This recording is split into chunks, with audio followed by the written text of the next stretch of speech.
My name is David Wilson. I'm the VP of Global Business Strategy at Eon Productions, and we're here today to celebrate the UK launch of 007 Legends.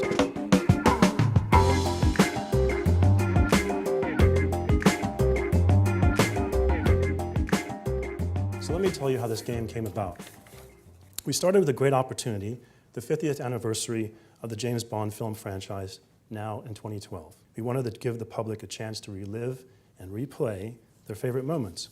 We wanted to select 5 films from the 5 eras of Bond, and we wanted all these stories to feel modern and in keeping with the current franchise. This isn't just one game, it's 6 in one.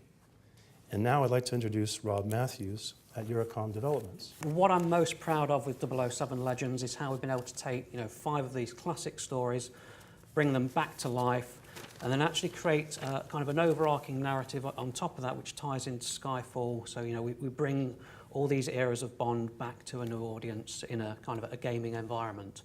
Each film we want to bring something different to the table. So we have the car chases, we've got skis in there, we've got the zero gravity. As well as the fighting, we've got the stealth, so you're going to be using your gadgets. There's a whole host of characters you're going to meet. But now for 007 Legends, we've actually created missions for some of the villains and Bond's companion characters as well. So you now get to experience other parts of the story, we're kind of expanding the universe, and you get to see the action through another pair of eyes. You can truly be the legend James Bond in your own living room.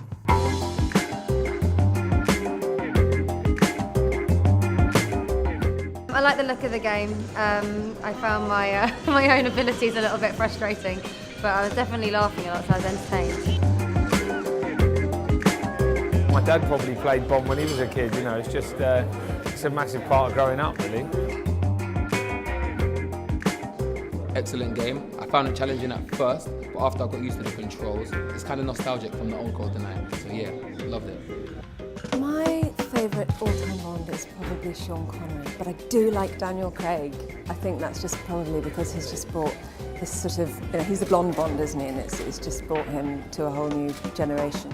One thing that people don't realize, I think, is that Moonraker, which is in this game, is often thought of as being somewhat fantasy because Bond is in space. But what happened at the time was we were working very closely with NASA, who was going to actually launch the space shuttle 3 months after the movie.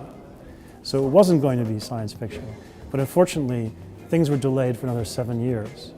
So if everything had gone according to plan, that would not be the perception whatsoever. The world of Bond is an embarrassment of riches when it comes to action sequences, all the great gadgets, and depending on how you like to play, you can either upgrade your weapons or your gadgets, or even Bond's physical abilities.